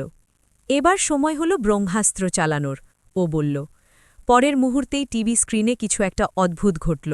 সিমরানের প্রেস কনফারেন্স চলছিল, কিন্তু হঠাৎ স্ক্রিনের নিচে একটা টিকার চলতে লাগল, আর চ্যানেল কনফারেন্সের আওয়াজ মিউট করে দিল। অ্যাঙ্কারের আওয়াজ আসল, ব্রেকিং নিউজ, এই মুহূর্তের সবথেকে বড় খবর। ইনকাম ট্যাক্স ডিপার্টমেন্ট, আইটি আর ইডি সিমরান খান্নার মুম্বাইয়ের আবাসস্থল আর দিল্লির হোটেলে হানা দিয়েছে। সিমরান তখনও স্ক্রিনে কান্নার নাটক করছিল। ও জানত না যে নিউজ চ্যানেল এখন ওর ড্রামা নয়, বরং ওর বাড়ির বাইরে দাঁড়িয়ে থাকা পুলিশের ভ্যান দেখাচ্ছে। রিপোর্টার চিৎকার করছিল, আমরা রোহান খান্নার লিগ্যাল টিমের কাছ থেকে পোক্ত প্রমাণ পেয়েছি যে সিমরান খান্না গত 5 বছর ধরে শেল কোম্পানি চালাচ্ছিলেন, আর ওনারা 20 কোটি ট্যাক্স ফাঁকি দিয়েছেন। এই টাকা ওনারা অনাথ বাচ্চাদের নামে তৈরি একটি এনজিও থেকে জালিয়াতি করে বের করেছিলেন। এটা ছিল রোহানের মাস্টার স্ট্রোক। ও শুধু ওদের চরিত্র নয়, ওদের আর্থিক শির দ্বারা ভেঙে দিয়েছিল। অনাথ বাচ্চাদের এনজিও থেকে চুরি, এই খবর আগুনের মতো ছড়িয়ে পড়ল। যেটুকু সহানুভূতি সিমরান পাচ্ছিল তা ঘৃণায় বদলে গেল। টিভিতে দৃশ্য বদলে গেল। এখন আমরা দেখছিলাম যে মহিলা পুলিশরা হোটেলের ভেতরে ঢুকছিল, যেখানে সিমরান প্রেস কনফারেন্স করছিল। লাইভ টিভিতে পুরো দুনিয়ার সামনে পুলিশ সিমরানকে স্টেজ থেকে তুলল। Mrs Khanna, you are under arrest, inspector বললেন। সিমরান চিৎকার করে উঠল, না, এটা ষড়যন্ত্র। আমার উকিলকে ডাকো। বিক্রম, বিক্রম, কিছু করো। ক্যামেরা বিক্রমের দিকে ঘুরল। ও ভিড়ের পেছনে দাঁড়িয়েছিল। পুলিশ দেখা মাত্রই ও পিছু হটল, আর সেখান থেকে পালানোর চেষ্টা করতে লাগল। কিন্তু মিডিয়ার লোকরা ওকে ঘিরে ধরল। মিস্টার বিক্রম, আপনিও কি এই জালিয়াতিতে সামিল? আপনি কি আপনার ছেলেকে এই জন্যই ছেড়েছিলেন? বিক্রম নিজের মুখ লুকালো, আর পুলিশ ভ্যানের দিকে দৌড় দিল। কিন্তু পুলিশ ওকেও দপ করে ধরে ফেলল। আমি টিভি দেখতে থাকলাম। আমার চোখ দিয়ে জল পড়ছিল, কিন্তু এটা খুশির জল ছিল না। এটা একটা অদ্ভুত শূন্যতা ছিল। 18 বছর আগে এই মহিলাই আমাকে ফোনে হুমকি দিয়েছিল যে ও পুলিশ ডাকবে। আজ পুলিশ ওকে টেনে হিচড়ে নিয়ে যাচ্ছিল। ভাগ্যের চাকা ঘুরে গিয়েছিল। যেমন কর্ম তেমন ফল, এটা শুধু কথা নয়, আজ বাস্তবে পরিণত হয়েছিল। রোহান টিভি বন্ধ করে দিল। ঘরে শান্তি ছিল। ওরা আমাদের আর কখনো বিরক্ত করবে না ঠাকুমা, ও বলল। এখন ওদের কাছে না আছে টাকা, না আছে সম্মান, আর না আছে স্বাধীনতা। পরের দুদিন আমাদের ফোন বাজতে থাকল। আত্মীয় স্বজন যারা 18 বছর ধরে নিখোঁজ ছিল, হঠাৎ অভিনন্দন জানাতে আর খোঁজ নিতে ফোন করছিল। ওরে সাবিত্রী দিদি, আমরা তো জানতামই না তুমি এত কষ্টে আছো। মিথ্যে। রোহান বাবা, আমি তোমার দূরসম্পর্কের মাসি হই, কখনো বাড়ি আসিস। লোভ। রোহান নিজের নাম্বার বদলে নিল। আমি আমার ফোন সুইচ অফ করে দিলাম। আমাদের এই স্বার্থপর মানুষগুলোর দরকার তখনও ছিল না, আর এখন তো একদমই নেই। কিন্তু তৃতীয় দিনে আর একটা কড়া নাড়ার শব্দ হল। সন্ধ্যার সময় ছিল। আমি তুলসীতলায় প্রদীপ দিচ্ছিলাম।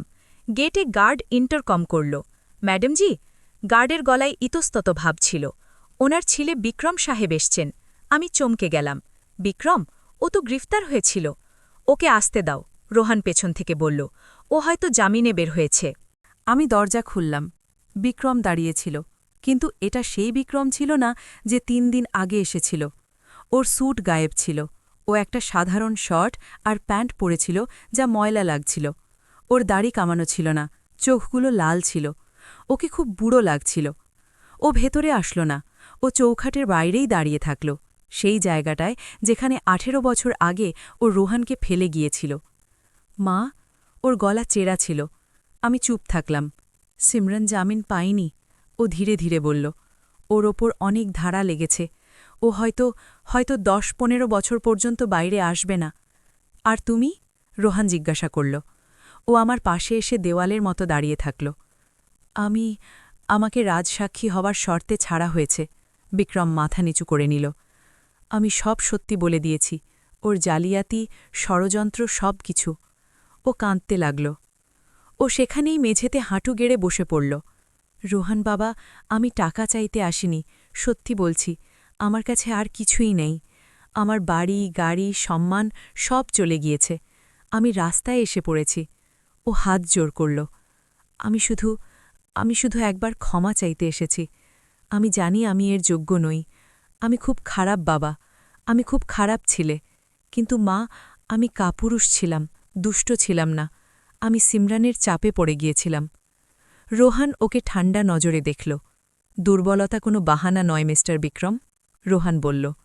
দুর্যোধন খারাপ ছিল, কিন্তু ধৃতরাষ্ট্র কম অপরাধী ছিলেন না, কারণ তিনি নিজের চোখে কাপড় বেঁধে রেখেছিলেন। তুমিও সেটাই করেছ। বিক্রম কাঁদতে থাকল। আমাকে যে কোনো শাস্তি দিয়ে দাও, আমাকে মারো, জেলে পাঠিয়ে দাও, শুধু একবার আমাকে ক্ষমা করে দাও। আমি গলে যাচ্ছিলাম। শেষ পর্যন্ত ও তো আমার ছেলেই ছিল। আমি রোহানের দিকে তাকালাম। ও কি ক্ষমা করবে? রোহান বিক্রমের কাছে গেল। ও বিক্রমের কাঁধে হাত রাখল না, শুধু ওকে দেখল। শাস্তি? রোহান বলল। শাস্তি তো তুমি পাবেই, কিন্তু জেলের নয়। জেলে তো তুমি বিনামূল্যে রুটি পাবে, ওটা খুব সহজ। তাহলে কি করব? প্রাণ দিয়ে দেব? বিক্রম জিজ্ঞাসা করল। না, রোহান বলল। বাঁচো, আর এমনভাবে বাঁচো যেমনটা তোমার বাঁচা উচিত ছিল। রোহান ভেতরে গেল আর একটা ফাইল নিয়ে আসলো। এখানে দিল্লির কাছে একটা অনাথ আশ্রম আছে, ছায়া আশ্রম। ওখানে ৫০টা বাচ্চা আছে, যাদের বাবা মা নেই বা যাদের বাবা মা তোমার মতো ওদের ফেলে গিয়েছে। ওই আশ্রমের অবস্থা খুব খারাপ। রোহান ফাইলটা বিক্রমের সামনে ছুঁড়ে দিল। আমি ওই আশ্রমটা দত্তক নিয়েছি। আমি ওখানকার খরচ চালাব, কিন্তু আমার ওখানে একজন কেয়ারটেকার দরকার, যে বাচ্চাদের ডায়াপার পরিষ্কার করবে, ওদের জামাকাপড় ধোবে, ওদের জন্য রান্না করবে, আর রাতে যখন ওরা কাঁদবে তখন ওদের ঘুমপাড়ানি গান শোনাবে। বিক্রম ফাইলের দিকে তাকাল। তোমার শাস্তি এটাই যে তুমি তোমার বাকি পুরো জীবনটা ওই সেবায় কাটাবে, রোহন কড়া ভাষায় বলল। তুমি কোনো বেতন পাবে না, শুধু খাবার আর মাথা গোজার ঠাঁই পাবে। তুমি ওই বাচ্চাদের মধ্যে নিজের ছেলেকে খুঁজবে। প্রতিবার যখন কোনো বাচ্চা কাঁদবে, তোমার মনে পড়বে যে তুমি আমাকে কিভাবে ফেলে গিয়েছিলে। যদি তুমি এটা করতে পারো, তবে হয়তো ভগবান তোমাকে ক্ষমা করলেও করতে পারেন। আমি তো করব না। বিক্রম কাঁপা কাঁপা হাতে ফাইলটা তুলল। ও ওটা নিজের বুকে জড়িয়ে ধরল। আমি করব, আমি আমার শেষ নিঃশ্বাস পর্যন্ত এটাই করব। ও আমার পা ছুঁল। ওর চোখের জল আমার পায়ে পড়ল। সেগুলো গরম ছিল। হয়তো এই প্রথম সেগুলো সত্যি ছিল। আমাকে ক্ষমা করে দিও মা, ও বিড়বিড় করে বলল, আর ঘুরে চলে গেল অন্ধকারের মধ্যে সেই আশ্রমের দিকে, যেখানে হয়তো ও নিজের আত্মার শান্তি খুঁজে পাবে। আমি দরজায় দাঁড়িয়ে ওকে চলে যেতে দেখলাম। আমার ছেলে চলে গিয়েছিল, কিন্তু এবার আমার দুঃখ ছিল না। আমার স্বস্তি ছিল যে ও ঠিক রাস্তায় আছে। রোহন, আমি আমার নাতিকে দেখলাম। তুই ওকে অনেক বড় শাস্তি দিয়েছিস। না ঠাকুমা, রোহন হাসতে হাসতে বলল, আমি ওকে শাস্তি দিইনি, প্রাশ্চিত্য, রিডেমশনের সুযোগ দিয়েছি, আর এটাই সবথেকে বড় দয়া। পরের সপ্তাহে রোহন আমাকে কোর্টে নিয়ে গেল। না, কোনো কেসের জন্য নয়, সেখানে উকিল চাড্ডা ছিল না, বরং শহরের সবথেকে বড় উকিলরা আমাদের সাথে ছিলেন। জজ সাহেব চশমা ঠিক করে কাগজের দিকে তাকালেন। তাহলে মিস্টার রোহন, আপনি স্বেচ্ছায় এই এডপশন বা দত্তক গ্রহণ করছেন? হ্যাঁ স্যার, রোহন বলল। আমি রোহন খান্নান আমার ঠাকুমা শ্রীমতী সাবিত্রী দেবীকে আমার আইনি মা এবং অভিভাবক হিসেবে দত্তক নিতে চাই। আমার সব নথিতে, পাসপোর্টে, সম্পত্তিতে বাবা আর মায়ের স্থানে শুধু ওনার নাম থাকবে। জজ হাসলেন। অদ্ভুত, সাধারণত বড়রা বাচ্চাদের দত্তক নেয়। আজ প্রথম দেখছি যে একটা ছেলে নিজের ঠাকুমাকে নিজের নাম দিচ্ছে। আমি কাগজে সই করলাম। আমার হাত তখন কাঁপছিল না। সেদিন আমি শুধু রোহনের ঠাকুমা রইলাম না, আমি ওর মা হয়ে গেলাম, আইনিভাবেও আর মন থেকেও। যখন আমরা কোর্ট থেকে বেরোলাম তখন রোদ ঝকঝক করছিল। সেই দিল্লি যা আমাকে 18 বছর ধরে পর মনে হতো, আজ নিজের মনে হচ্ছিল। চলুন মা, রোহন বলল। ও আমাকে ঠাকুমা নয়, মা বলল এক নতুন শুরু করতে। আমি আরও একটা জিনিস প্ল্যান করেছি। ও আমাকে একটা বড় ইমারতের সামনে নিয়ে গেল, যে এখনও তৈরি হচ্ছিল। সেখানে একটা বড় বোর্ড লাগানো ছিল, সাবিত্রী দেবী ফাউন্ডেশন, পরিত্যক্ত শিশু এবং বৃদ্ধদের আশ্রয়স্থল। এটা কি? আমার চোখে আবার জল আসলো। এটা আমার স্বপ্ন, রোহান বলল। এই দেশে হাজার হাজার সাবিত্রী দেবী আছেন, যারা একা লড়ছেন। হাজার হাজার রোহান আছে যারা আবর্জনায় নিক্ষিপ্ত হয়, আর নয়। এই ফাউন্ডেশন তাদের সবাইকে সাহায্য করবে, তাদের উকিল দেবে, টাকা দেবে, আর সবথেকে জরুরি, পরিবার দেবে। এখন 2 বছর কেটে গিয়েছে। আজ যখন আমি আমার ব্যালকনিতে বসে এটা লিখছি, তখন দিল্লির বাতাসে সেই শীতলতা আছে যা সেই রাতে ছিল যখন রোহান আমার দরজায় এসেছিল। কিন্তু আজ এই ঠান্ডা আমাকে বিঁধছে না। আজ আমার পায়ে গরম মোজা আছে, আমার কাঁধে একটা কাশ্মীরি শাল আছে যা রোহান গত সপ্তাহে এনেছে, আর আমার হাতে একটা চিঠি আছে। এই চিঠি সিমরান বা বিক্রমের নয়, এই চিঠি ইন্দোর থেকে এসেছে, সুধা নামের এক মহিলার। আমি এটা আপনাদের পড়ে শোনাতে চাই, কারণ এটাই আমাকে বিশ্বাস করিয়েছে যে আমার লড়াই বৃথা যায়নি। সুধা লিখেছে, শ্রদ্ধেয়া সাবিত্রী মা, আমি আপনার গল্প ইন্টারনেটে পড়েছি, রোহান ভাইয়ের ভিডিও দেখেছি। আমি আত্মহত্যা করতে যাচ্ছিলাম। আমার বৌমা আমার নাতিকে আমার কাছে ছেড়ে দিয়ে আবার বিয়ে করে নিয়েছিল। আমার কাছে টাকা ছিল না, শরীরে শক্তি ছিল না। আমার মনে হতো আমি এই বাচ্চাকে কি করে মানুষ করব। আমি হার মেনে নিয়েছিলাম। কিন্তু তারপর আমি আপনার গল্প শুনলাম। আমি ভাবলাম, যদি সাবিত্রী দেবী 68 বছর বয়সে সেলাই করে আর ঘর মুছে একটা বাচ্চাকে কোটিপতি বানাতে পারেন, তবে আমি কেন পারব না? আপনি আমাকে বাঁচার রসদ দিয়েছেন। আজ আমি টিফিন সার্ভিস শুরু করেছি। আমার নাতি আমার সাথে আছে। আমরা ভালো আছি। আপনার অনেক অনেক ধন্যবাদ। যখন আমি এই চিঠিটা পড়লাম তখন আমি কেঁদে ফেললাম। আমার 18 বছরের তপস্যা, সেই রাতগুলো যখন আমি না খেয়ে ঘুমিয়েছি, সেই গালিগুলো যা আমি সহ্য করেছি, সব উসুল হয়ে গিয়েছে। যদি আমার গল্প দুনিয়ার কোনো কোণে একটাও ঠাকুমা, একটাও দিদিমা বা একটাও একাকী মহিলাকে সাহস দেয়, তবে আমার জীবন সার্থক। লোকে আমাকে জিজ্ঞাসা করে, সিমরানের কি হল? সিমরান আজও তিহার জেলে আছে। ওর জামিন নাকচ হয়ে গিয়েছে। আমি শুনেছি জেলেও একা থাকে, কারু সাথে কথা বলে না। ওর অহংকার, ওর সৌন্দর্য, ওর টাকা সব ওই 4 দেয়ালের বাইরে রয়ে গিয়েছে। মাঝে মাঝে আমার ওর জন্য করুণা হয়, ঘৃণা নয়, করুণা, কারণ ও হীরাকে তুচ্ছ করে পাথরকে ছুঁয়েছিল। ও এমন একটা ছেলেকে হারিয়ে ফেলেছে যে ওকে দুনিয়ার সব খুশি দিতে পারত। আর বিক্রম এখনও সেই অনাথ আশ্রমে আছে। রোহন মাঝে মাঝে ওখানে যায় লুকিয়ে ওকে দেখতে। ও বলে যে বিক্রম বদলে গিয়েছে। ও এখন স্যুট বুট পরে না, সাধারণ কুর্তা পাজামায় থাকে। ও বাচ্চাদের পড়ায়, ওদের সাথে খেলে। হয়তো ওই অনাথ বাচ্চাদের হাসিতে ও নিজের সেই পাপ ধোয়ার চেষ্টা করছে যা ও রোহনের সাথে করেছিল। রোহন ওকে ক্ষমা করেনি, আর হয়তো কোনোদিন করবেও না। কিন্তু ও বিক্রমকে একটা সুযোগ দিয়েছে, মানুষ হওয়ার সুযোগ। আর এটাই সবথেকে বড় শাস্তি আর সবথেকে বড় পুরস্কারও। আজ সাবিত্রী দেবী ফাউন্ডেশন দেশজুড়ে 500-র বেশি পরিবারকে সাহায্য করছে। আমরা সেই ঠাকুমাদের আইনি সাহায্য দিই যাদের সন্তানরা তাদের ছেড়ে চলে গিয়েছে। আমরা সেই অনাথ বাচ্চাদের পড়াশোনার খরচ চালাই যাদের সমাজ প্রত্যাখ্যান করেছে। রোহন বলে, ঠাকুমা, এটা তোমার সাম্রাজ্য, কিন্তু আমি জানি যে আসল রাজা ওই। আমার 18 বছরের লড়াই আমাকে জীবনের কিছু খুব বড় শিক্ষা দিয়েছে, যা আজ আমি আপনাদের সবার সাথে শেয়ার করতে চাই। এটা মন দিয়ে শুনবেন, হয়তো এটা আপনাদের জীবন বদলে দেবে। প্রথম শিক্ষা: রক্তের সম্পর্ক বা ব্লাড রিলেশন শুধুমাত্র একটা জৈবিক যোগাযোগ।